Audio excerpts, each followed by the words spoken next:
ওয়ালাইকুম আসসালাম। দাদা, আপনি কেমন আছেন? আমি ভালো আছি, তুই কেমন আছিস? আলহামদুলিল্লাহ, আমিও ভালো আছি। দাদা, আপনি কোথায় যাচ্ছেন? আমি ওই নদীর পাড়ে গোসল করতে যাচ্ছি।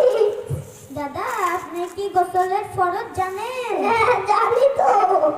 বলেন তো দেখি শুনি। 1 নম্বরে গরম পানি, 2 নম্বরে সাবানদানি, 3 নম্বরে লুঙ্গি গামছা। হায় হায় দাদা, আপনি এটা কি বললেন? আপনারটা তো হয়নি। কি বলিস? আমি তো এইভাবে 80 বছর ধরে গোসল করে যাচ্ছি। দাদা, আপনি রাগ করেন না, আমি বলি, আপনি শুনেন। বল।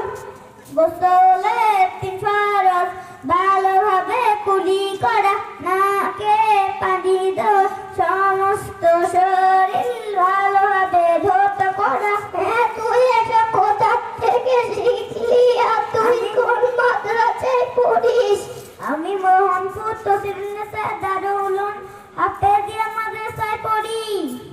আমি আগে জানতাম, আমি মানুষের মুখে শুনেছি ওখানে খুব ভালো পড়ালেখা হয়। জি দাদা, ওইখানে উস্তাদগণ খুব মেহনত করেন। আমার 2টা নাতি আছে, একটা 6 বছরে আর একটা 7 বছরে। আমার 2টা নাতিকে তোর কাছে ভর্তি করা যাবে? জি দাদা, আমার মাওলানা সাহেবের সাথে ভালো খাতির আছে।